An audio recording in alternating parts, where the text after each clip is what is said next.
Olivia Morrison counted out sovereigns on the narrow nursery desk, while Theo Gray played C major in the next room. Each coin turned face up, then stacked in two neat towers, because order was the only argument she was permitted to make. The larger tower belonged to her mother.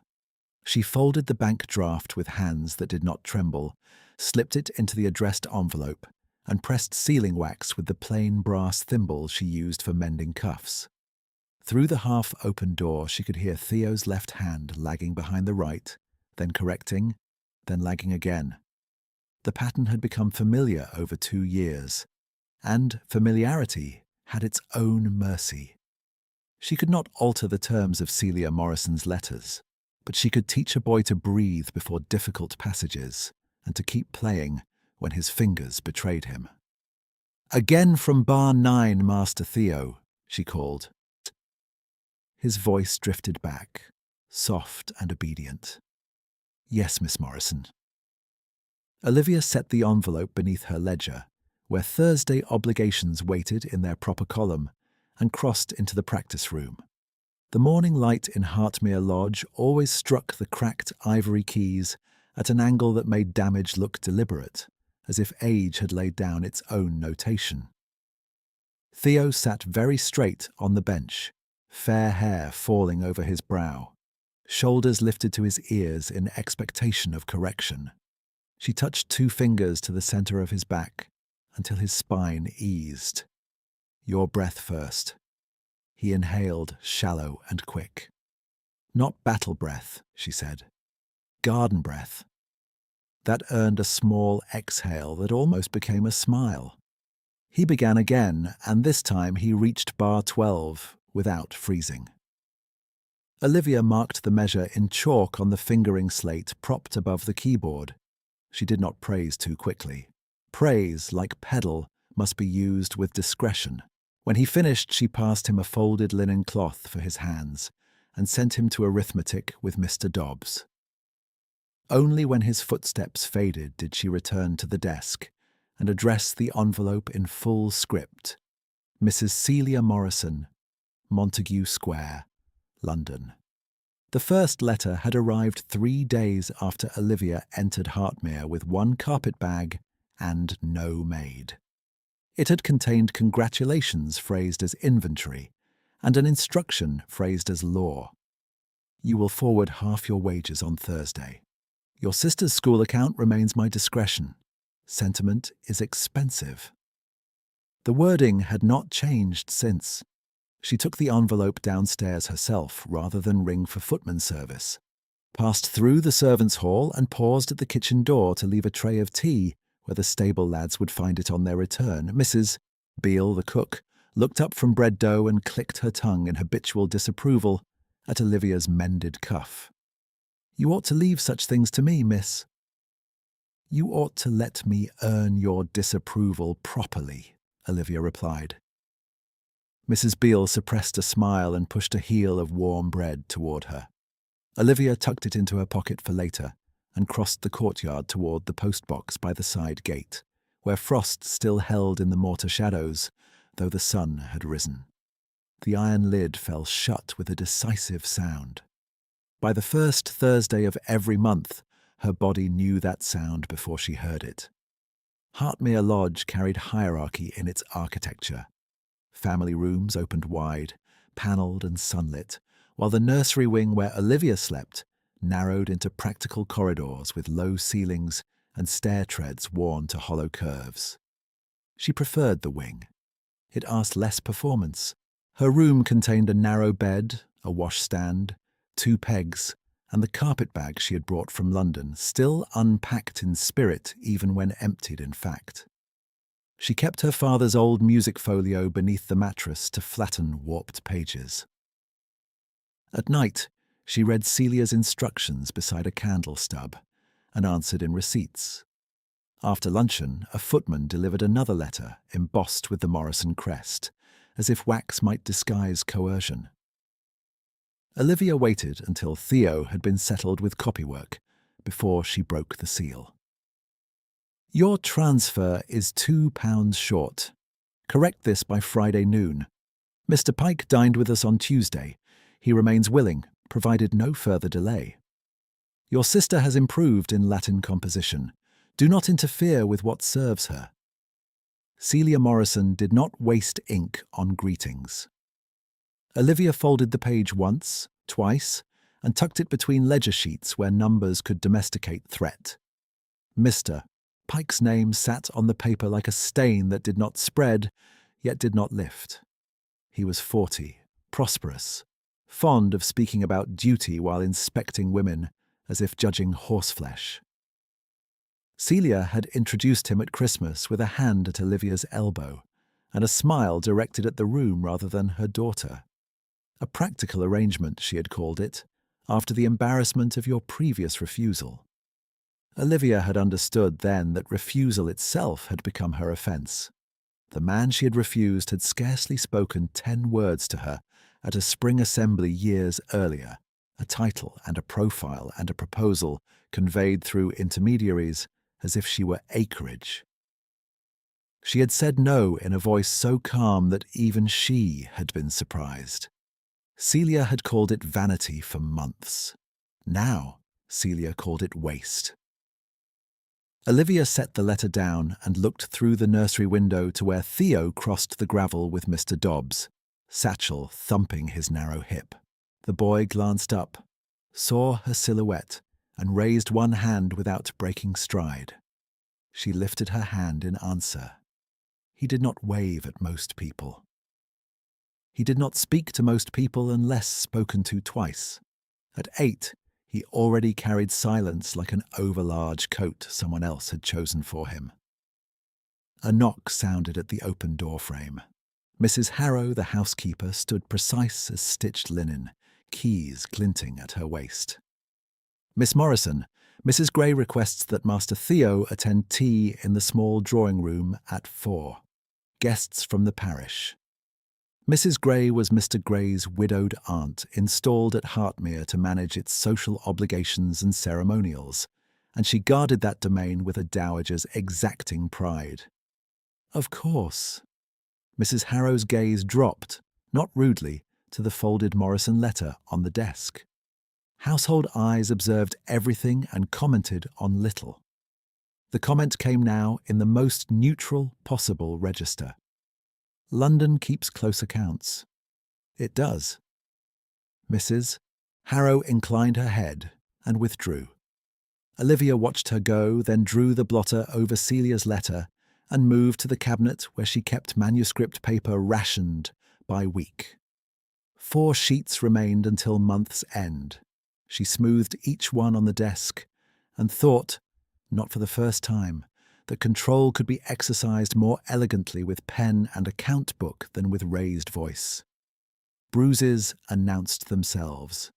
Ledgers did not. At 4 precisely, she delivered Theo, brushed and buttoned, to the small drawing room where Mrs. Gray entertained 2 parish wives and their daughters. As ever, the older woman sat beneath the family portraits like a self-appointed steward of appearances rather than a parent, while Theo kept a half step behind Olivia until he was presented. The girls wore ribbons that matched and smiled with trained brightness at Theo, who responded by studying the carpet border as if it contained an urgent map. Mrs. May.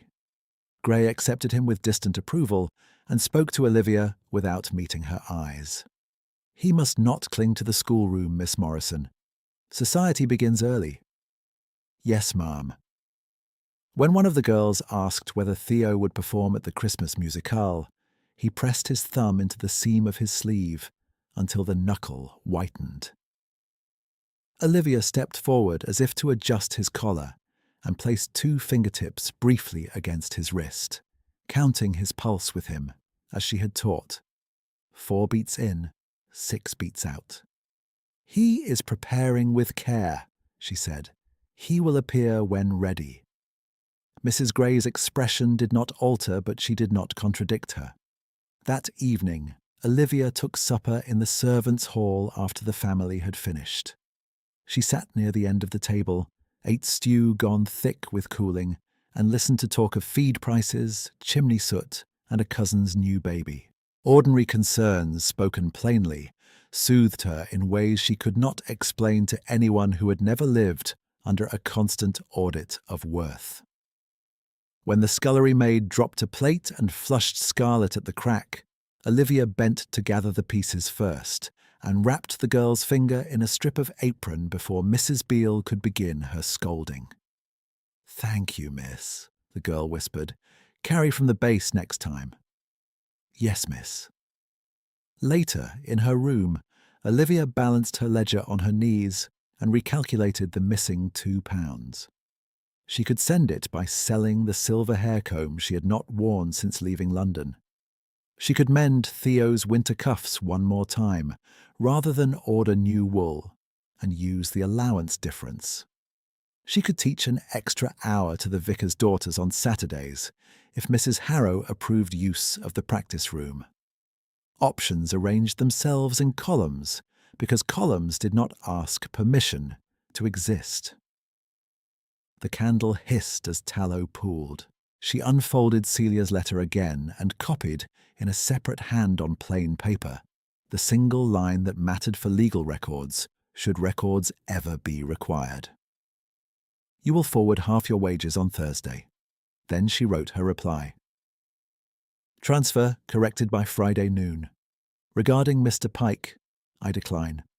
No explanation. Explanations fed appetite." She sealed both envelopes, one for post and one for her own folio, and set them beside her gloves so she could not forget in the morning. When she lay down, the mattress ropes pressed at her shoulder blades, familiar and unyielding. In the corridor outside, someone carried coal scuttles, iron against stone. From far below came one uncertain run of piano notes. Theo at the keyboard after bedtime, counting quietly to himself because he thought no one heard. Olivia closed her eyes and listened until he reached the troublesome measure and stopped. By the second spring at Hartmir, she had learned that endurance was not passivity, but choreography. When to yield, when to mark, when to hold tempo while pressure built. She slept with that knowledge like a hand around a key. At dawn she rose, dressed, and took yesterday's letters to the side gate before the household stirred. Frost silvered the hedges. Breath clouded once, then cleared. She dropped the envelopes into the box, heard metal strike metal, and stood a moment with her gloved hand on the cold iron lid. She did not pray. She turned back toward the nursery wing where scales would begin in an hour, and Theo would wait for instruction that asked him to trust his own hands. Behind her, in London, Celia Morrison would break the seal and read 4 plain words that had cost Olivia exactly what Defiance always cost her. "I decline." She walked back through the side courtyard with the post box, chill still in her palm, crossed the servants' passage and paused outside the schoolroom door, long enough to hear Theo counting under his breath as he set out copybooks exactly parallel to the desk edge. He looked up when she entered and shifted his slate a fraction, inviting correction without asking for it. "Your fingers first," she said, setting down her gloves. He held out both hands. The left was still stiffer at the knuckles in morning cold. She rubbed warmth into each finger, then positioned his wrist above the keys. "No collapsing at the bridge." "I know. You know. Do it anyway." He began scales in contrary motion, halting at each turn where left and right had to trust one another. Olivia moved through the room in measured tasks while he played, opening the shutter, a hand width for light, chalking today's fingering on the board, laying out dictation slips for spelling, checking the hourglass she used to ration effort and rest. The work had the plainness of laundry, the same motions repeated until skill turned into muscle memory, and fear had fewer places to hide. At 7, the nursery maid brought porridge. Theo ate in 3 careful mouthfuls and asked, as he did every Thursday, "Will you post letters today?" "I already have." He nodded, accepting that there were worlds he could map and worlds he could not. By 8, he was with Mr. Dobbs for arithmetic. Olivia remained in the schoolroom, repairing the frayed corner of his practice music with a stitch so fine it barely marked the paper. She kept a tin on the windowsill for spent candle ends, another for broken nibs, another for the short lengths of chalk no one else would use. Waste embarrassed her. It embarrassed her more now that every missing coin translated into either another note from Montague Square or a threat wrapped in maternal grammar. Mrs. Harrow appeared precisely at 8:30, ledger in hand. You requested use of the practice room on Saturday afternoons. For 2 parish pupils, if it does not inconvenience the household. It inconveniences the floor polish, the housekeeper said, then turned a page. You may have it between 2 and 4, not later. Thank you. Mrs. Harrow waited, eyes on Olivia's desk drawer where the Morrison crest still showed beneath the blotter edge. Will there be another deduction this month? Olivia met her gaze. There will be no arrears to Hartmir. That was not my question. No, Olivia said, but it is my answer. The older woman's mouth thinned with something that might have been approval and might have been caution. She left without further comment. At 10, Olivia carried tea to the back steps where 2 stable lads sat boot to boot, scraping mud from tack. One had split skin across his knuckles from frozen leather straps. She set down the tray and passed him the small jar of salve she kept in her apron pocket. Rub this in before grooming hour. He stared at it, as if she had offered silver. Miss, this is yours.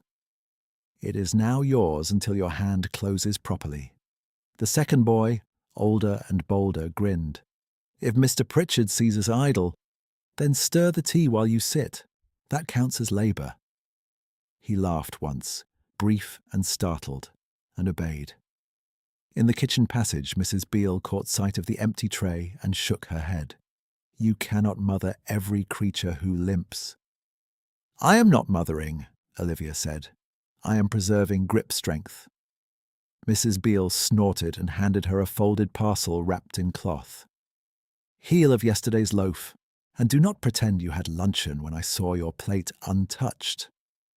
Olivia accepted it with a small incline of her head. Gratitude, in houses run by hierarchy, needed to be exact.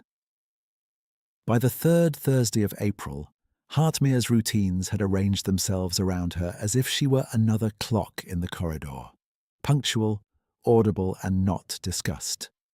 She taught Theo through scales and spelling, supervised copywork, walked him to the conservatory path when his shoulders tightened, then brought him back before he could drift too far into the silence he preferred to speech. At noon, she reviewed household accounts for his slate pencils and manuscript paper against the allowance Mrs. Gray had approved last quarter. At 1, she took her meal after the family table was cleared. At 2, she wrote responses to parish mothers requesting instruction she could not afford to decline. At dusk, she patched sleeves, copied exercises, and calculated what could be sold without being noticed. That afternoon's post arrived tied with red string. The footman placed the packet on the sideboard without ceremony. Olivia recognized her mother's hand before she touched the paper. She opened the letter standing beside the scullery pump, where steam from boiled linens clouded the air. You will correct your tone. Mr. Pike has accepted delay until Whitsun, no further. If you persist in obstinacy, your sister will be removed from school before term concludes. The words were plain enough to read at once, and poisonous enough to require a second reading for record. Olivia folded the page into quarters and slid it into her ledger pocket. Her fingers had gone numb at the tips, though the washhouse was warm. In the schoolroom, she set Theo to transposition drills and copied the central sentence onto a clean sheet for her folio. Your sister will be removed from school. Threat documented. Date marked. ink blotted dry. Theo stopped mid-measure. "Miss, you are rushing the turn. I thought you were not hearing. I hear everything in this room." She softened her tone. "Again from bar 6. He played. She listened until his breathing steadied. At 4, he was required in the small drawing room for tea under Mrs. Gray's supervision. Olivia escorted him to the threshold, adjusted the cuff he had chewed loose in concentration, and watched him enter a room arranged for admiration rather than comfort. Mrs. Gray sat upright beneath an oil portrait of some ancestral gentleman who had never mended his own sleeves. 2 visiting ladies turned when Theo bowed, then looked past him to Olivia with polite curiosity that stopped short of recognition. Governesses, in their view, occupied the same category as polished silver, useful when spotless, invisible when not. "Master Theo has prepared his recitation," Olivia said. Mrs. Gray lifted her chin. "He will provide music first. We must cultivate confidence." Theo's hand tightened around the back of a chair. Olivia crouched to his height, ostensibly to smooth a crease in his waistcoat. "Garden breath," she murmured. His shoulders lowered 1 fraction. Enough. She withdrew before anyone could accuse her of coddling, and spent the next hour in the corridor outside, inventorying the music cabinet by candlelight while muffled applause rose and fell through the door. When Theo emerged, his face was pale and composed. "You did well," she said as they walked. "I missed 1 chord." "You continued." He considered that as if it were new mathematics. "Yes." After supper in the servants' hall, Olivia returned to her room and laid out what could be converted by Friday: the silver comb, 2 unworn ribbon lengths, the spare pair of kid gloves from her first season. She wrapped them in muslin and placed them beside her carpet bag. Then she drafted a reply to Celia in the narrow space between anger and strategy.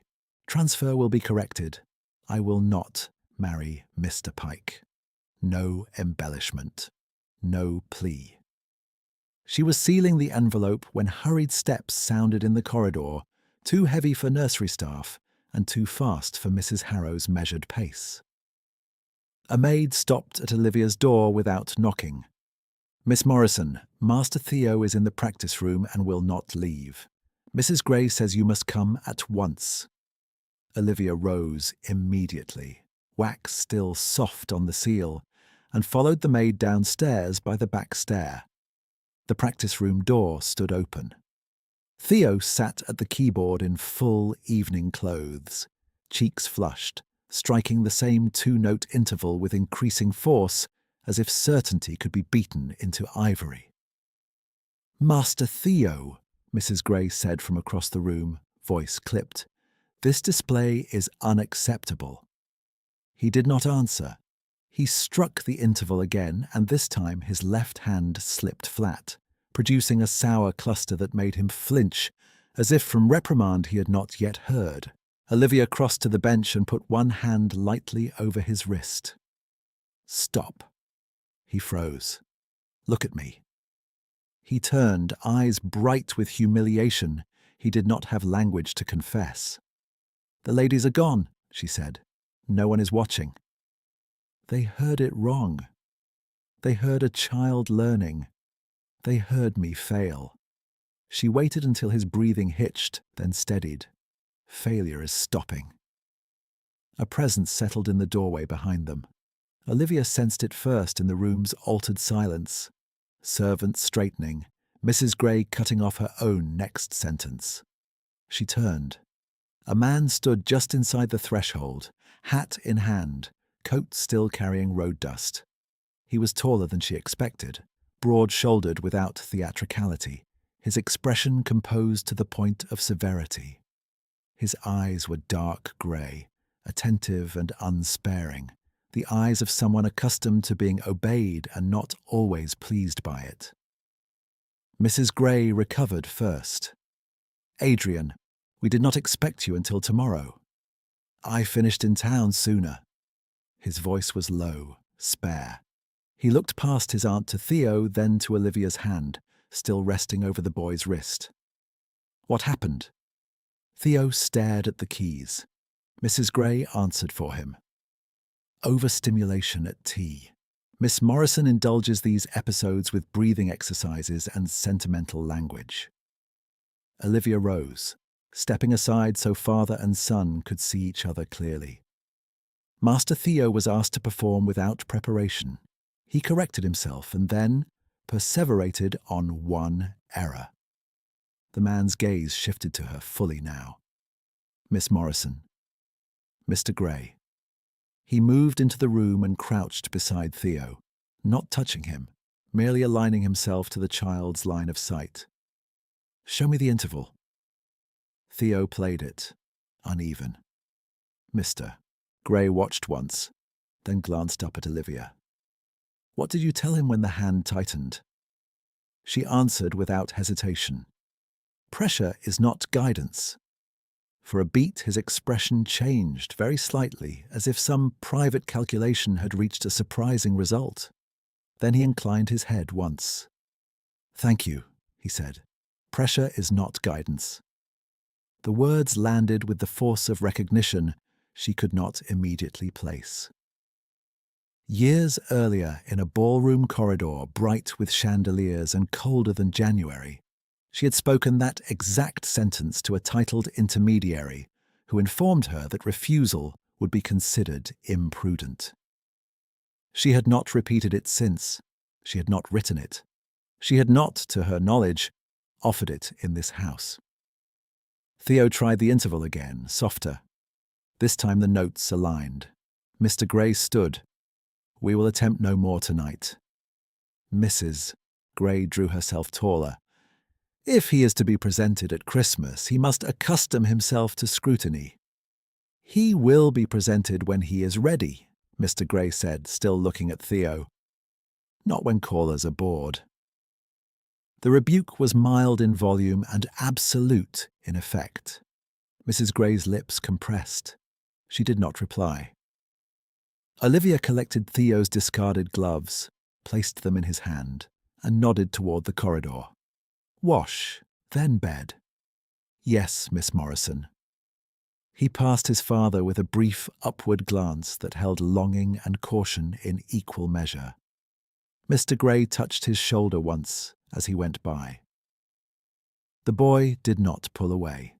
When they were alone except for Mrs. Gray, who had already turned toward the drawing room with rigid dignity, Mr. Gray looked back to Olivia. You have managed him 2 years. Yes, I am in your debt. Your son is not a debt, sir. A shadow of something almost like approval crossed his face. No, he is not. He stepped aside to let her pass, and as she moved through the doorway, she felt again the disquiet of that repeated phrase, like hearing a melody she knew in a key she did not. Behind her, in the practice room, Mr. Adrian Gray remained very still, as though listening to notes that had already faded. Olivia did not look back until she reached the landing, and when she did, the practice room stood empty in the doorway's frame, the lamp flame steady, the keyboard lid lowered with a care she had not left it in. She carried Theo's lesson books to the nursery wing, settled him beneath blankets and listened while he recited tomorrow's spelling list in a voice that still caught at the ends of difficult words. Only when he slept did she return for the loose sheets on the music stand. Mr. Gray was there again, seated on the low stool near the hearth with his coat removed, shirt sleeves rolled once. One key from the treble section rested in his palm, the thin ivory top separated from its wood shank. A small screwdriver lay beside him on a folded handkerchief. He had taken the action panel apart with the competence of a man who did not wait for another pair of hands when work stood in front of him. She stopped at the threshold. I can send for Mr. Larkin in the morning. Without looking up, he said, You may still send for him. Tonight, this one must function. There was no challenge in his tone, only a statement of sequence. Olivia stepped farther in and set the lesson books on the table. "It has stuck for 6 weeks," she said. Master Theo adjusts by lifting from the elbow. "I have been trying to correct that compensation." Now he looked at her, direct and grave. "You notice compensation first. I teach the body before the notes." He set the ivory top in place, pressed, then tested the key's return with 2 quick movements that were oddly gentle for such large hands. In the lamplight she could see the calluses along his fingers, old and pale, layered over newer abrasions from reins or rope, yet his wrist remained straight, almost elegant, as he checked the mechanism. Labour and breeding in one gesture. She filed the observation away without naming what unsettled her about it. "It is done," he said. She approached the keyboard and tested a scale in the upper register. The repaired key answered cleanly, neither sluggish nor bright. She glanced at the handkerchief beneath his tools and saw, near one corner, an embroidered coronet almost worn away by laundering. Before she could determine whether she had truly seen it, he folded the cloth once and covered the mark. "Thank you," she said. He rose, taking his coat over one arm. "My aunt was unkind." Olivia held his gaze. "Your aunt was managerial. Managerial cruelty remains cruelty." She had no protocol for that sentence, no prepared politeness with which to make it harmless. She chose precision instead. "Master Theo heard less than she intended." "Because you intervened." "I adjusted timing." He watched her a beat longer, as if deciding whether to accept the evasive phrasing. Then he inclined his head. "Miss Morrison." "Mr. Gray." He moved to the door, then paused with his hand on the frame. "When he repeats 2 notes like that, how long do you leave him there?" "Until he can hear me again." A minute shift touched his expression, not softness exactly, but recognition. "Yes," he said, "until he can hear." He left without further remark. The corridor reclaimed its hush, and Olivia stood at the keyboard with her fingers resting on repaired ivory, aware of a brief and unwelcome warmth beneath her ribs that had nothing to do with the fire. At breakfast, Theo picked at toast and watched the doorway between bites. When his father entered, he sat straighter without seeming to mean to. Mr. Gray did not cross to him immediately. He greeted Mrs. Gray, accepted coffee, listened through 2 minutes of parish committee complaints, and only then came to the schoolroom table, where Theo had spread dictation slips in rigid rows. "Your interval last night," he said. "Show me." Theo swallowed. "Now?" "Now." Olivia shifted aside to give them space. Theo tapped the 2 notes on the polished tabletop with forefinger and thumb. Mr. Gray mirrored the pattern with his own hand, slower, then nodded once. "Better." Theo's mouth twitched as if he wanted to smile and had forgotten how. Mr. Gray set one folded page beside Olivia's plate. "For your records," he said. "I have instructed the household that no guest presentation is to be required of my son without your assent." Mrs. Gray's spoon clicked against china from across the room. "Adrian, that is excessive." He answered without turning. "It is settled." Olivia opened the page after he stepped away. The writing was spare, exact, signed with a bold hand that ended in Gray. Nothing more. Yet the phrasing carried legal finality, and every servant who crossed the threshold seemed to read it in the air before she tucked the sheet into her folio. 3 days passed before the next disturbance, and by then Hartmir had resumed its measured rhythm. Scales at 7, arithmetic at 8, dictation before noon, walk if weather permitted. Theo managed an entire etude at half-tempo without locking his left wrist. Olivia marked the success in the margin and did not praise him until he attempted the coda and reached it intact. When she opened the practice room door afterward, Mr. Gray stood in the corridor with a dispatch case beneath his arm. He had clearly been there for some time. Theo halted, startled, then glanced at Olivia for instruction. "Bow," she murmured. Theo bowed. Mr. Gray returned it with the gravity one offered an equal. "I heard all of it," he said to his son. Theo looked at the floor. "I missed 2 accidentals." "You continued through both?" "Yes, sir." "Good." The boy looked up then, quick and bright, and for a moment 8 years fell away from his posture. He ran for the stairs before shyness could overtake him. Mr. Gray watched him go, then handed Olivia a sealed envelope. "From the stationer in town. Account approved." She broke the wafer and read the brief line inside. 12 quires of manuscript paper, debited to household educational expenses. She had made the request through Mrs. Harrow 2 days earlier and expected a reduction by half. "This is too much," she said. "I asked only for 4. "Instruction is not indulgence, Miss Morrison." The words were plain. His voice was not. Something almost resembling humour touched the edge of it, and when he smiled briefly, his severe face altered so completely that Olivia had to look down at the order slip to steady her own expression. "I will account for every sheet," she said. "I expected no less." He moved on down the corridor before she could answer, dispatch case brushing his leg in a soldier's rhythm rather than a gentleman's amble. Through the half-open study door, she saw a stack of letters tied in blue ribbon and sealed with the War Office crest. One had already been opened and weighted by a brass compass on his desk. She looked away at once. Curiosity in a house like Hartmir could be mistaken for ambition. Thursday still began at her narrow desk with columns. Wages received, household necessities withheld, amount transferred to Celia's account. The same afternoon brought a thin letter edged in impatience. "Mr.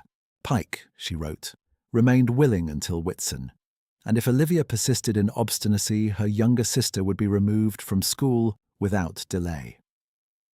Olivia copied the sentence verbatim into her folio, underlined the date, and sent back 2 lines only. Funds enclosed as scheduled. Marriage declined. By the 2nd week of May, Sunday church had become its own lesson in endurance. Theo tolerated music when he controlled tempo. He endured congregational singing as one endures rain in thin shoes. Olivia positioned herself in the vestibule where he could see her profile and count breaths against the movement of her shoulders. On that particular morning, the vicar lengthened announcements beyond habit, and the crowd compressed toward the door in a rustle of gloves and polite impatience. Theo's fingers began to tap the pew rail in frantic sixes. Mr. Gray, from the far aisle, noticed at once. He did not signal across the sanctuary.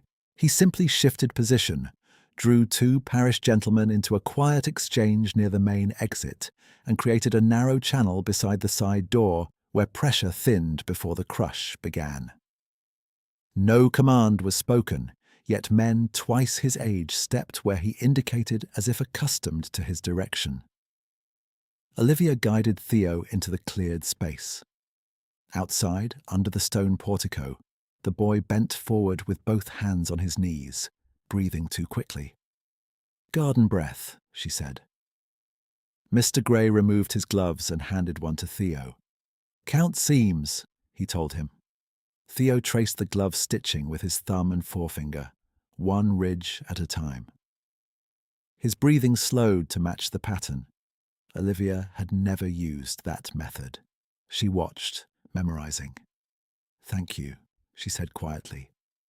Mr. Gray looked toward the churchyard, not at her. It worked for him once before. She wanted to ask when. She did not. Instead, she offered Theo her handkerchief and waited until his shoulders lowered. A parish matron paused nearby, eyes skimming from Olivia's plain bonnet to Mr. Gray's face with speculative interest, sharpened by boredom.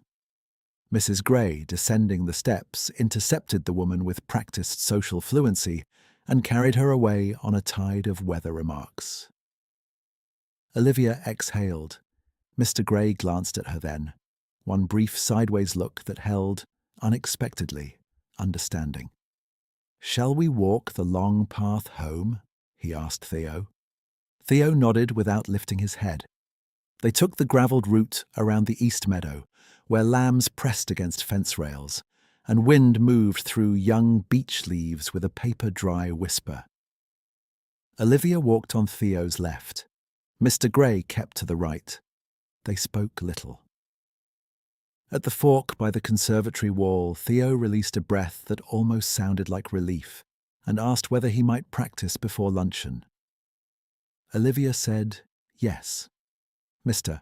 Gray said nothing, but he opened the conservatory door himself when they reached it, standing aside until both had entered. The repeated meetings began to accumulate after that in small, difficult-to-deny increments.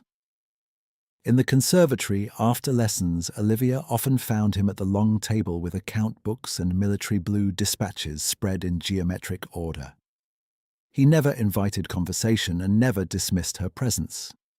If Theo needed a passage read aloud, Mr. Gray would read it in a low, even cadence and return to his papers without comment.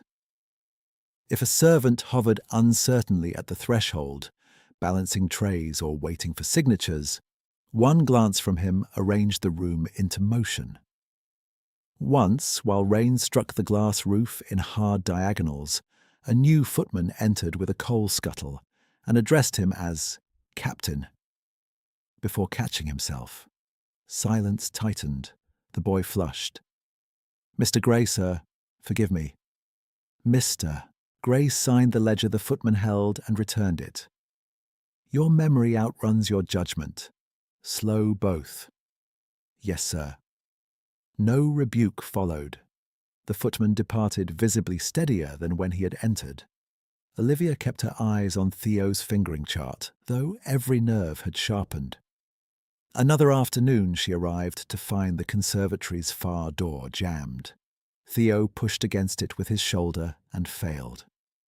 Before she could ring for assistance, Mr. Gray set down his pen, removed his coat, and lifted the swollen frame with one hand while drawing the bolt with the other. The effort tightened the tendons at his forearm. The motion itself was practiced, efficient, absent of show. "Wood swells before summer," he said. He held the door until Theo passed through, then Olivia. She thanked him. He nodded and resumed his seat as if he had merely turned a page. By late May, Hartmir's staff had adjusted to an altered map of authority. Mrs.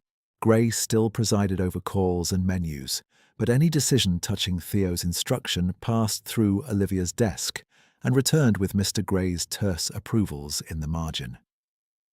Mrs. Harrow, who trusted documents above sentiment, began delivering household memoranda to the schoolroom first.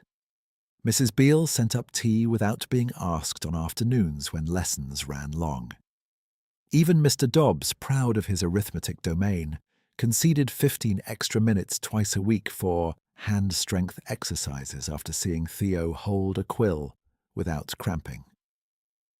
On the last Thursday of the month, between scale sheets and copybooks, Olivia entered one more line from Celia into the back of her folio, immediate removal from school, then sanded the ink dry before returning to Theo's arpeggios.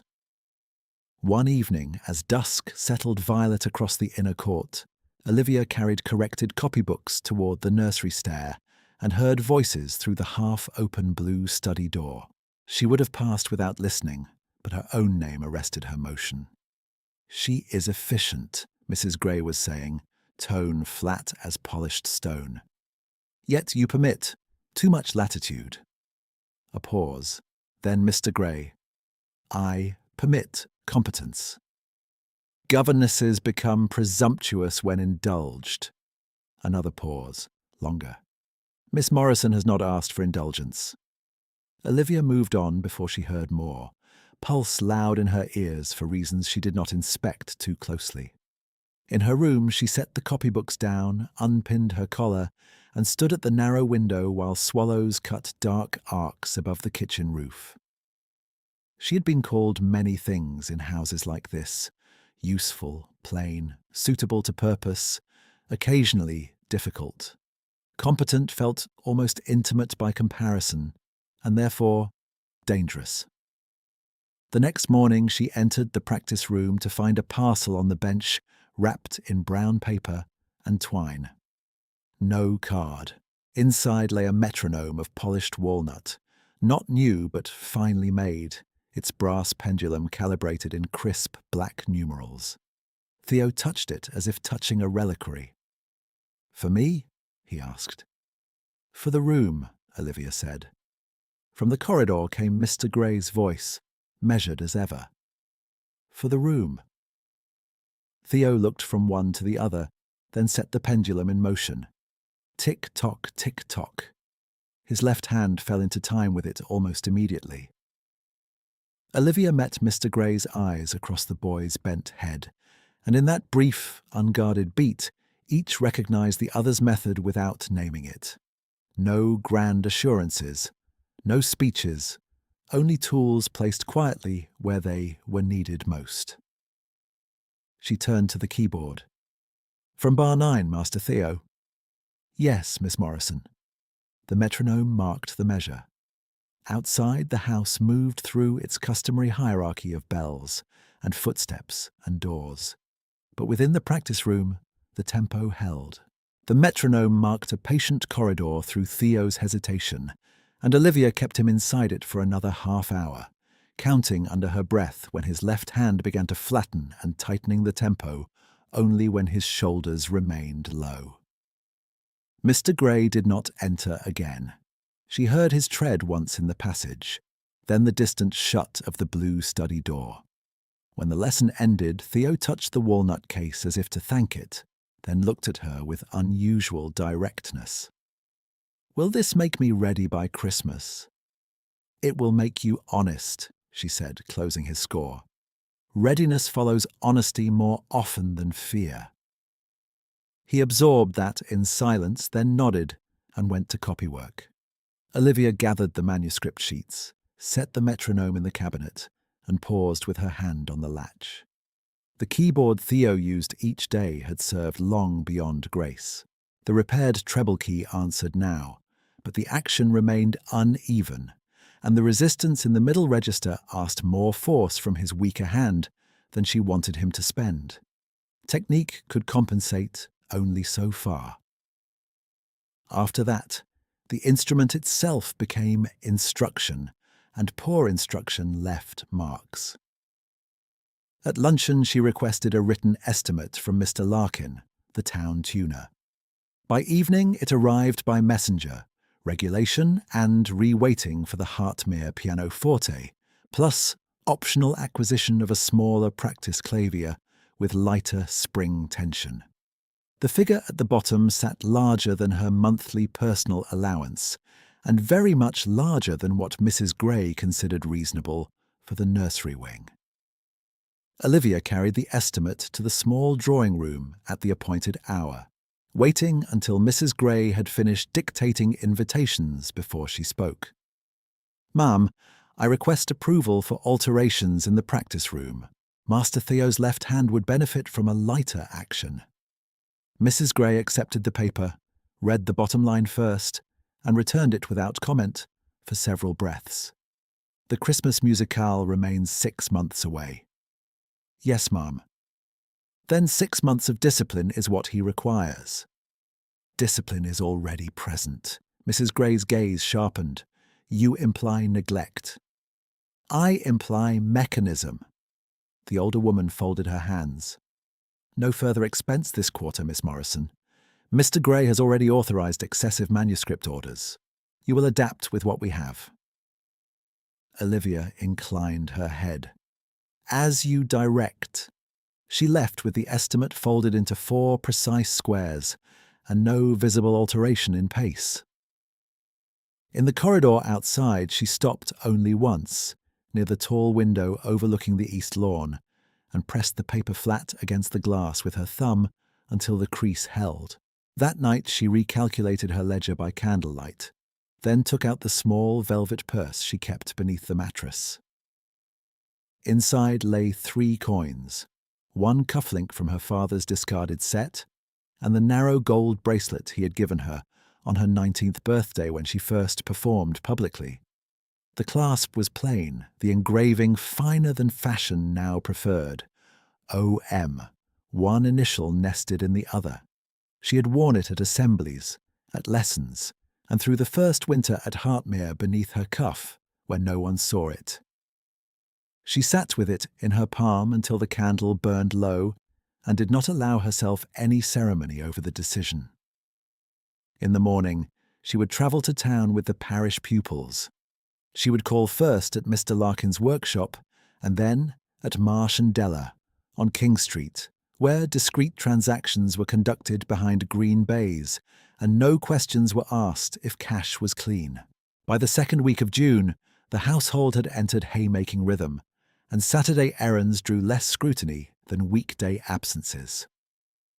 Olivia left after breakfast with 2 vicar's daughters and their copybooks, delivered the girls to their aunt's lodging for arithmetic, then continued alone toward King Street, gloved hands clasped around the velvet purse inside her reticule.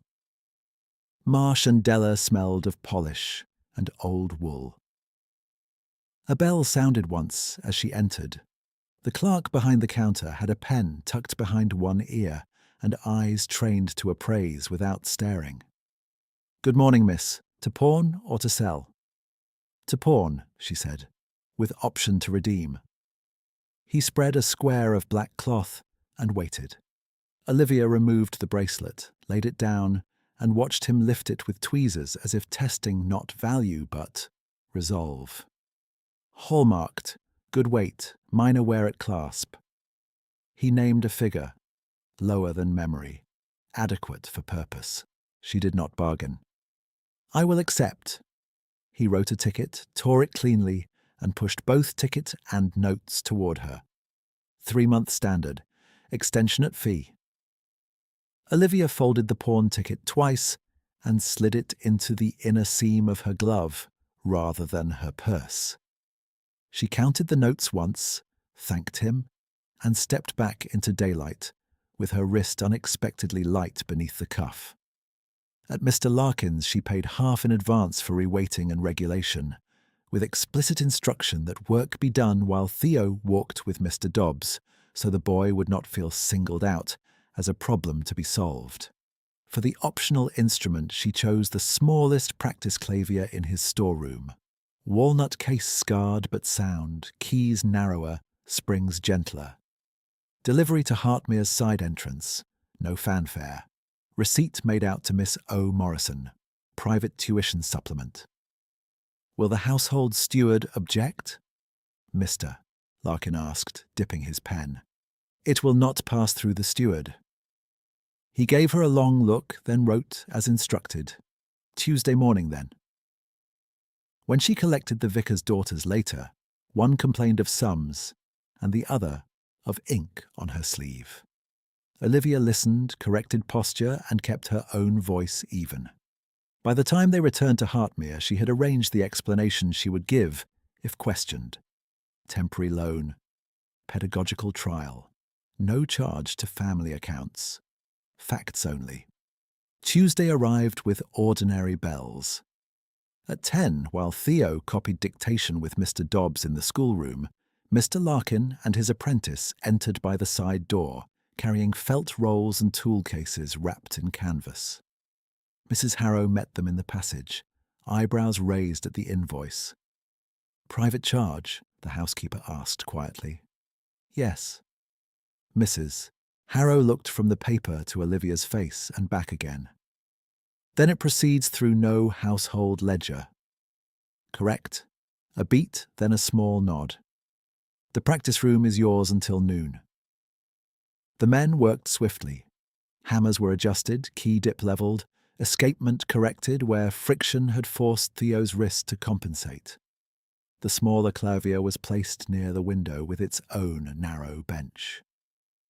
Olivia ran scales across both instruments, listening for imbalance and finding none severe enough to hinder progress. She paid the remaining amount from her reticule and kept only one folded receipt for her records. When Theo entered at noon expecting copywork, he stopped in the doorway and stared at the second instrument as if someone had set a rare animal loose among familiar furniture. "For me?" he asked. "For practice," she said. "Try the middle C."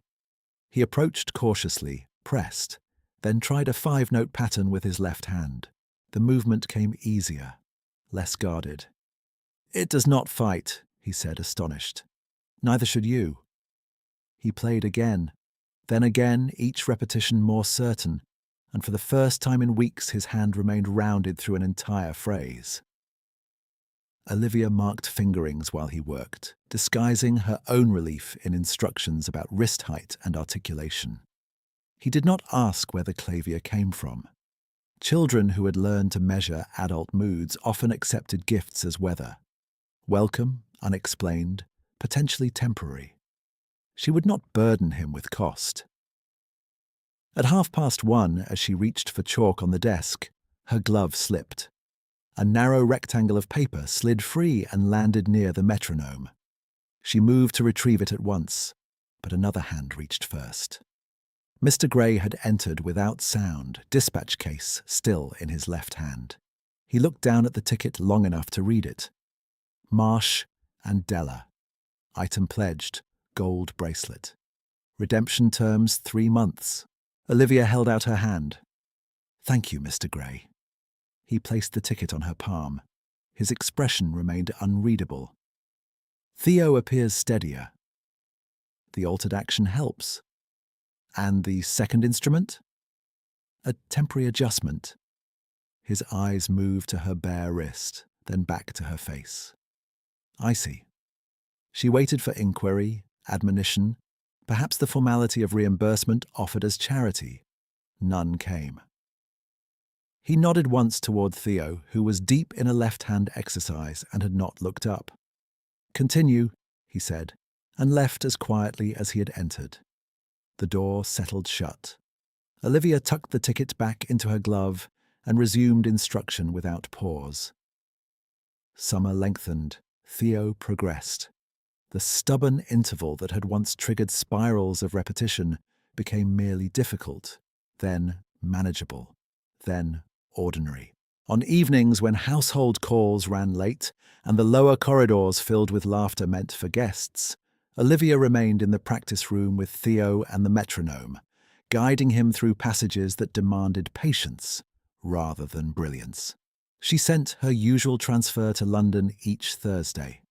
Celia's replies arrived with unchanged pressure and sharper economy. By the last week of August, recital notices had been copied for the parish hall, and Theo could complete his selected etude before a room of 3 servants and Mr. Dobbs without freezing. Mrs. Gray began speaking of suitable attire. Mr. Dobbs argued for shorter recitation sections to preserve stamina. Mr. Gray attended 2 rehearsal run-throughs from the back chair, saying little, eyes fixed on his son's hands. On the first Monday of September, a carriage bearing Morrison crest lamps rolled through Hartmir's front gates at noon. And Celia Morrison descended in travelling grey with dust on her hem and annoyance in every measured movement. Olivia saw the arrival from the schoolroom window and did not alter Theo's lesson plan. "Again from bar 9, Master Theo." "Yes, Miss Morrison." At 3, Mrs. Harrow sent word that tea was required in the blue study for Mrs. Morrison, Mr. Gray, and Mr. Fenwick, the family solicitor newly arrived from town. Olivia arranged the tray herself because the second footman was carrying coal, and the maid assigned had scalded her hand that morning. Porcelain set, lemon sliced, sugar bowl full. She lifted the tray and crossed the corridor, where polished floorboards reflected the window light in narrow bands. The blue study door stood nearly closed. Voices carried through the inch of space at the hinge. Celia's first, cool and unhurried, as if discussing drapery. Her contract ends at Michaelmas. You will draft it accordingly, Mr. Fenwick. A man's murmur too low to pass. Celia again, flatter now. She is to marry Mr. Pike. She refused one advantageous match already, and I will not permit waste twice. The tray shifted in Olivia's hands. Porcelain clicked once against silver. She tightened her grip before sound could carry. Mr. Fenwick said, Mrs. Morrison, Miss Morrison is of age. She is under obligation, Celia replied. I have managed her annuity since her father's death. She will do as directed. A chair leg scraped. Another voice, male and controlled, began to answer, but at that instant the door moved inward from within, cutting off the words. Olivia had only a glimpse of dark coat sleeve and the edge of Mr. Gray's profile before the panel met the frame and the latch settled. She stood in the corridor with the tray balanced against numb fingers and the scent of lemon sharp in her throat. Heat drained from her hands first, then from her face, leaving her oddly precise. The silver sugar tongs lay a fraction askew. She straightened them, breathed once, and knocked. Enter, came Mr. Gray's voice. Olivia stepped inside, placed each cup without rattle, and kept her eyes on the tray as protocol required. Celia did not rise. My daughter has become useful in provincial rooms, she said to no one in particular. Useful habits should not be mistaken for permanent arrangements. Olivia poured tea for the solicitor, then for Mr. Gray, then for Celia, whose glove lay beside her saucer like an item already packed.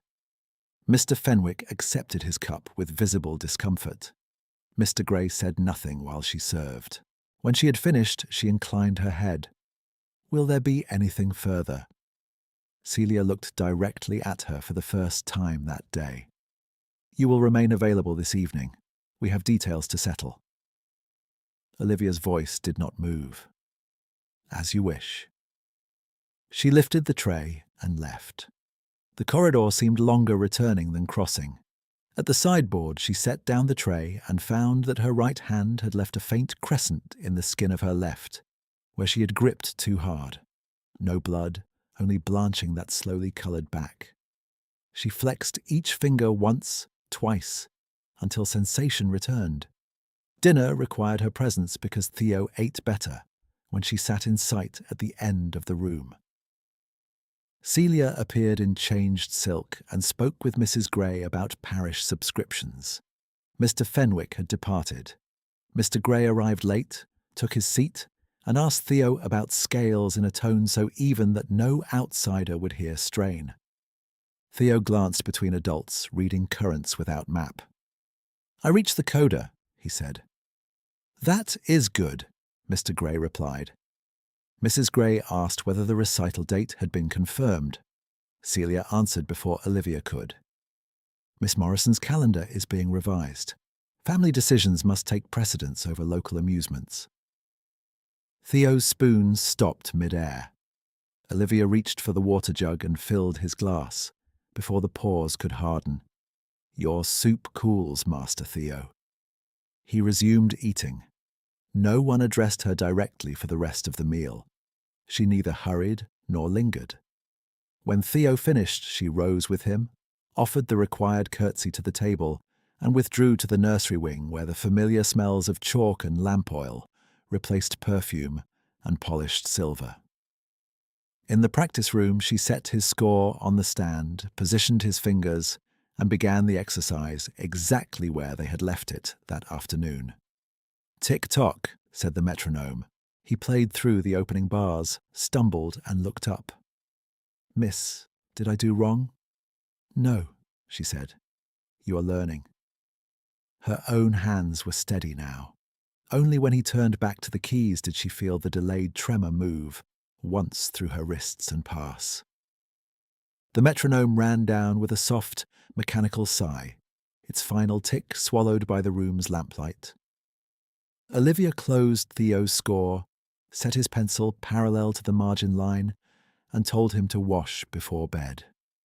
He obeyed at once, though he paused at the door and looked back, as if he expected her to say something that would explain the pressure humming through the house. She gave him the same instruction she gave every night: teeth, hands, then psalms with Nurse Eleanor. Yes, Miss Morrison. When he had gone, she drew her folio from the cabinet and opened it to the pages she kept hidden under lesson plans. Copies of Celia's directives, dates, sums transferred, the line about her sister's schooling, the line about obligation, the line about removal, paper as witness, ink as memory that could not be denied by tone. A tap sounded at the schoolroom door. Mrs. Harrow stood there with a folded card. From your mother. Olivia broke the seal and read one sentence in Celia's rigid hand. Blue study. 9 o'clock. Bring your account book. I am expected then, Olivia said. Mrs. Harrow's gaze flicked to the folio in Olivia's hand and back to her face. So it appears. At 9 precisely, Olivia entered the blue study without waiting to be announced. Celia sat upright near the fire, gloves removed, expression bored to the edge of cruelty. Mrs. Gray occupied the chaise with a posture of ceremonial neutrality. Mr. Fenwick, recalled to Hartmir for the late meeting, stood near the escritoire with legal papers stacked beside his elbow. Mr. Gray was at the window, one hand braced on the sash, road dust coat replaced by evening black. Celia did not invite Olivia to sit. Your contract concludes at Michaelmas. Olivia set her account book on the table. My contract runs to 12th night. Mr. Fenwick cleared his throat. Miss Morrison, a private household may terminate educational arrangements with proper notice. Notice is one matter, Celia said. Direction is another. You will return to London within the week. Mr. Pike has shown patience beyond reason. Olivia looked at Fenwick, not at Celia. My wages are paid through month's end? They are, he said, uneasy, subject to customary deductions. Celia's voice remained level. Half will continue to be remitted to me as before. Your sister's school fees are substantial. You have enjoyed your little provincial independence. It is finished. Mr. Gray turned from the window. Mrs. Morrison. She lifted one shoulder. Mr. Gray. Miss Morrison is not your ward. She is my daughter. That is not a legal category of ownership.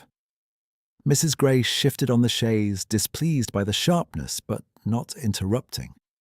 Celia regarded him as if he had misstated a dinner course.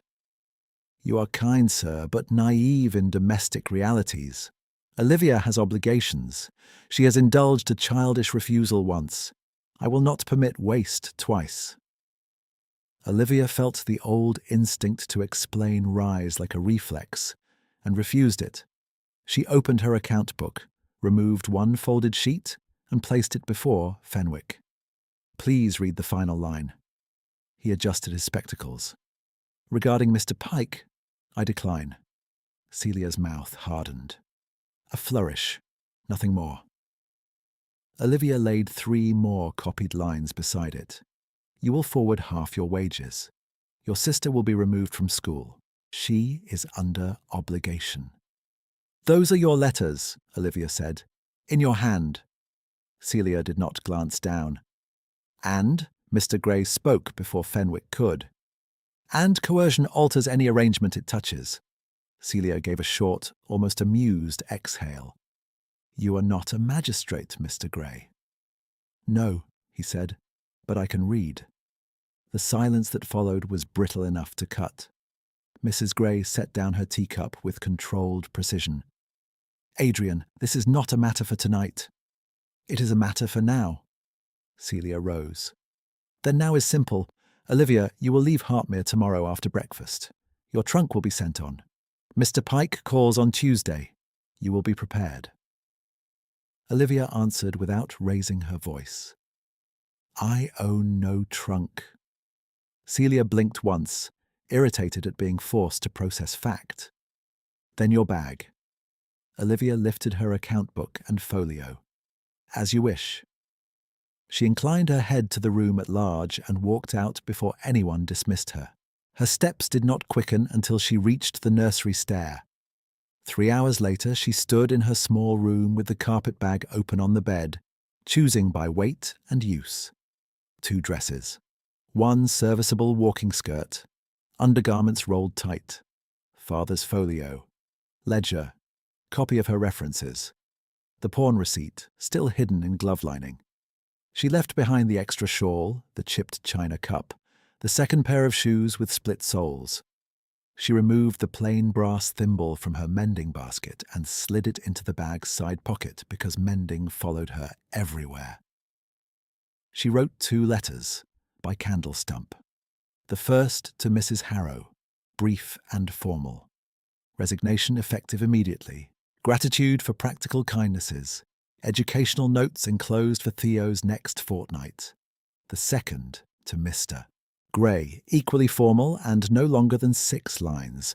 She would not remain under disputed authority.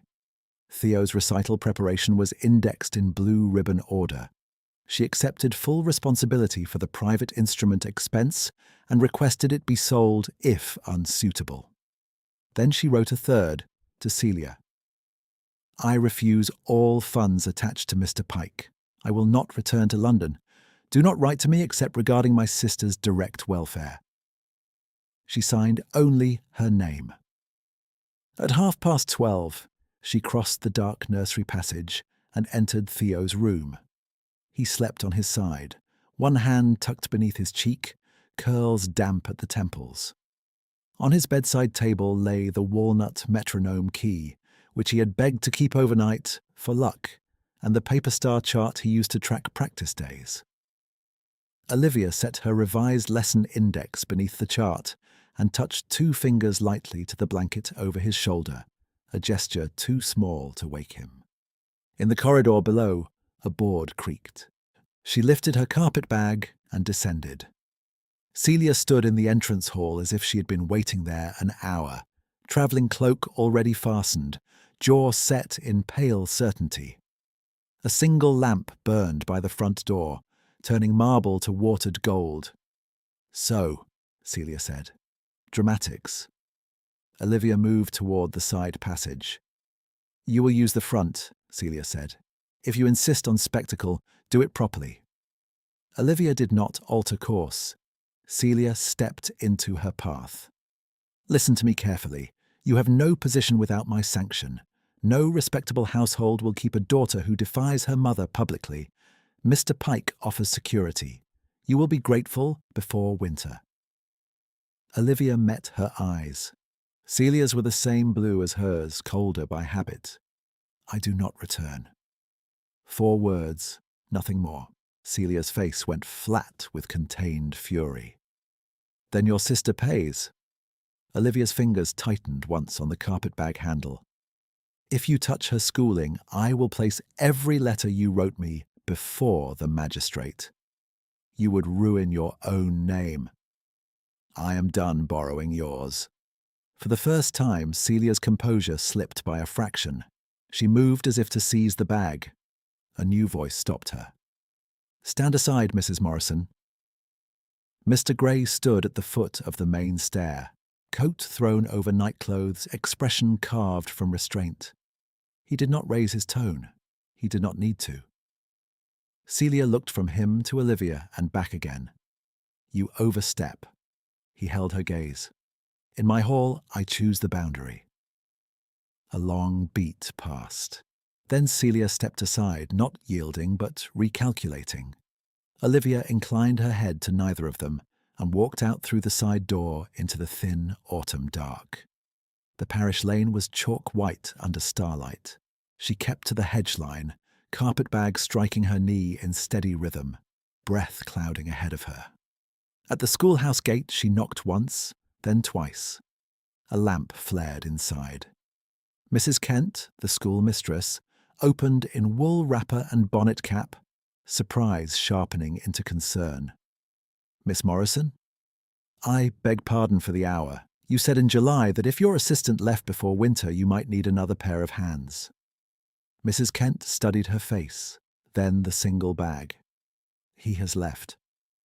Then, if the offer stands, I can begin at dawn. Reading, ciphering, and music for the older girls.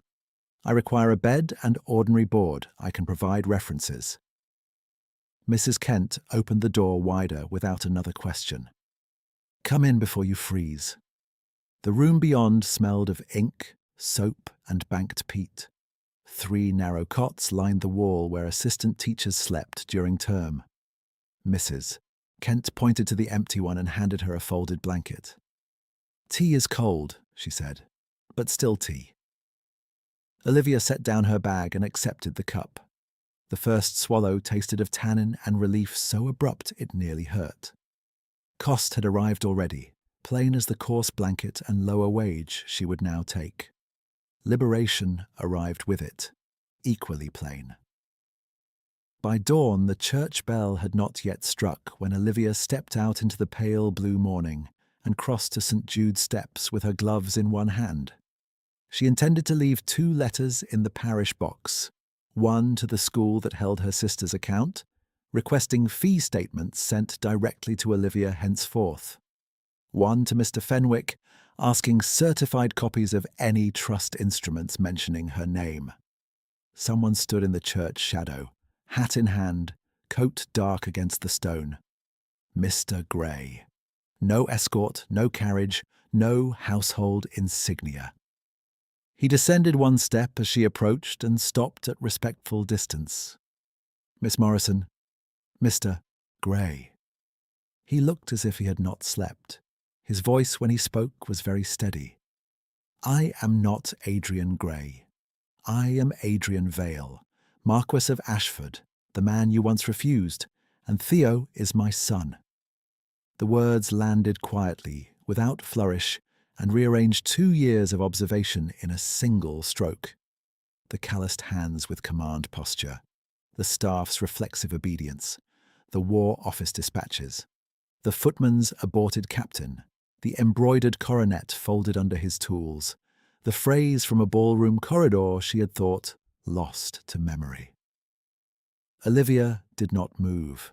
Her pulse struck once hard in her throat. He took a flat packet from inside his coat and held it out. These are copies of your father's trust and annuity instruments. Mr. Fenwick verified them at midnight. Your mother had no legal authority to take half your wages. She relied on habit and fear. Olivia accepted the packet. The paper was thick, edges ribbon-bound, the wax seal broken and resealed by solicitor stamp. Her name appeared in the opening line, followed by clauses she scanned once and then again, each one narrowing Celia's claimed powers to almost nothing. Independent disbursement at majority. No maternal control absent court petition. Penalties for unauthorized withdrawals. Unauthorized withdrawals. She lifted her eyes to him. You read these? I did. Why now? Because last night she intended to remove you by force of custom, and custom is a blunt weapon against law. He reached into his pocket once more and placed a small wrapped parcel atop the document packet. Inside, when she unfolded the paper, lay her father's gold bracelet, clasp repaired, initials bright where polish had touched them. I redeemed it in June, he said. You paid for Theo's instrument before I could stop you. I did not return this then because I had not yet earned the right to interfere. Olivia closed her fingers around the bracelet. Metal warmed quickly against her skin. The bell began to ring for first service, low and measured. What happens now? She asked. He met her gaze fully. Now you choose from truth instead of pressure. I have already sent notice to the magistrate regarding the trust discrepancies. Mr. Fenwick will file by noon. Your sister's school account can be transferred directly when you sign. No plea, no command. Information offered, authority restrained. She looked down at the sealed pages in her hand, then at the man in front of her who had stood in Hartmir's doorway as a grave employer, and now stood on church steps as the title she had refused years ago without ever seeing his face clearly enough to remember it. "When did you know me?" she asked. "From the first day in the practice room," he said, from the sentence about pressure. The bell sounded again. Parish voices drifted faintly from the lane. Olivia slid the bracelet over her wrist, fastened the clasp, and tucked the trust packet beneath her arm with her 2 letters. Her voice remained even. "Then we will begin with signatures." He inclined his head once, solemn as a vow and simpler than one. Together they turned toward the vicarage office as morning opened over the churchyard stones. Inside the vicarage office, the coal fire had only just caught, and the room smelled of damp wool, sealing wax, and old paper warmed too quickly. Mr. Fenwick stood at the central table with a clerk from the magistrate's court, both men already ink-stained at the fingers, as if they had been awake for hours waiting for this exact morning. Olivia set her 2 letters down unopened. Adrian removed his gloves, then stepped back, leaving her clear space at the table before anyone spoke. "Miss Morrison," Fenwick said, formal to the bone, "I must place on record that the trust terms are explicit. Disbursement vested in you at 21. Mrs. Morrison's withdrawals were unauthorized." The clerk slid a ledger forward and indicated the signature line. Olivia read each page before touching pen to paper. Acknowledgement of independent annuity rights. Petition to freeze further access by Celia Morrison. Request for restitution from prior deductions. Notice transferring school fee authority for Miss Eliza Morrison directly to Olivia. No flourish, no pleading language. Law in plain sentences. She signed. The clerk sanded the ink and shook off the excess into a brass tray. "Order of temporary restraint may be issued by noon. Final determination this afternoon if all parties appear." "They will appear," Adrian said. By the time the church bell marked 10, the magistrate's chamber in the market town had filled with the particular hush of people who came to witness another family's private mathematics become public fact. Celia arrived in travelling grey again, composed and faintly annoyed, as if delayed by weather rather than accusation. She did not look at Olivia until they were called forward. When she did, her gaze carried the same old presumption of correction to come. It did not come. The magistrate, a spare woman with silver spectacles and no appetite for theatrics, asked 3 questions and accepted only documents in reply. Fenwick produced trust instruments. The clerk produced transfer ledgers from Montague Square accounts. Olivia produced her copied letters, each dated, each in Celia's hand. Celia attempted tone where evidence was required. "I managed my daughter's affairs in good faith." The magistrate did not raise her voice. "Good faith does not alter signature authority." Celia's jaw set. "A mother's duty is not a banking power," the magistrate said. "Restitution is ordered. Access is revoked. Penalty is assessed for misrepresentation." The gavel tap was light. Its effect was not. Celia turned then finally to Olivia, with a look that sought to recover command through contempt. "You have chosen humiliation." Olivia met her eyes and answered in the same calm register she had used for scales, accounts, and exits. "I have chosen accuracy." The magistrate's clerk handed Olivia the sealed order before Celia could speak again. Outside on the courthouse steps, market carts rattled over stone, and an apple seller shouted prices as though nothing notable had happened. Adrian stood 1 step below her, hat in hand. "Your sister's headmistress sent a messenger," he said, offering a folded note. "The account has been reassigned. She remains enrolled." Olivia read the line twice, then tucked it into her folio beside the court order and trust copies. One by one, the papers that had once cornered her had changed allegiance. By late afternoon, she returned to the parish schoolhouse to keep the promise she had made in the night. Mrs. Kent met her between rows of slates, sleeves rolled, chalk dust on her cuffs. "I heard before noon," Mrs. Kent said. "Town tongues move faster than post." "They do." Mrs. Kent studied her face, then nodded toward the cot where Olivia's carpetbag still rested. "Bed remains yours if you need it. Work remains yours if you want it." Olivia set her hand on the bag handle and felt, for the first time in 2 years, that she was choosing weight rather than carrying sentence. "I can take Saturday morning classes if you will have me, and Wednesday dictation." "I will have you gladly." She left the schoolhouse lighter by one fear and heavier by a workable future.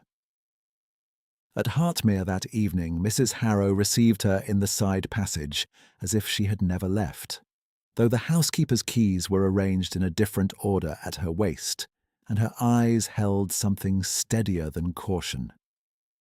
"Your room has been aired," Mrs. Harrow said. "No one has touched your folio cabinet. Mrs. Gray requests your presence in the small drawing-room."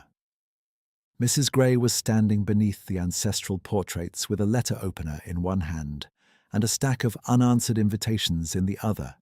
She dismissed the footman with a glance before addressing Olivia. "Mr. Fenwick has informed me of the court's findings," she said. "Hartmir does not retain staff by coercion. If you remain, terms must be redrafted." "Agreed." Mrs. Gray set down the letter opener. "Theo's recital is in 3 days. He has asked for you each hour since dawn. I do not offer sentiment, Miss Morrison. I offer recognition." It was the closest the older woman would come to apology, and both of them knew it. "Recognition is sufficient, ma'am," Olivia said. At rehearsal the next morning, Theo played the opening page cleanly, then stopped and looked over his shoulder as if checking whether the world still held. When he saw Olivia by the metronome, he exhaled hard enough to laugh. "You came back?" "Yes." He frowned at her wrist. "Your bracelet." She looked at the narrow gold catching morning light above her cuff. "Recovered property." He accepted that as complete and returned to the keyboard. Before the parish hall performance, Adrian found her in the wings, where folded chairs leaned against plaster walls, and children whispered through nerves. He held out a small square of black cloth. Inside lay the pawn ticket, cancelled across the centre in red ink and stamped "Redeemed." "I thought you might want the record complete," he said. Olivia took it, then placed it between the pages of her ledger where debts were closed. "Thank you." He hesitated, then added, "In the blue study that night, before the door closed, I told your mother you stayed at Hartmir by your choice alone. I should have said it where you could hear." She considered him for a quiet beat, hearing beneath the sentence not self-defense but correction offered without excuse. "You are saying it now?" "Yes." Theo's turn was called. He walked onto the small platform in his dark jacket, bowed too fast, then reset his feet exactly as taught. Olivia stood at stage left, visible if he needed her. The hall held parish wives, stable lads scrubbed for Sunday clothes, Mrs. Beale in her best cap, Mr. Dobbs rigid with worry, Mrs. Gray upright as protocol, and Adrian in the back row where he could watch without crowding the boy. First phrase, breath, left hand entered on time.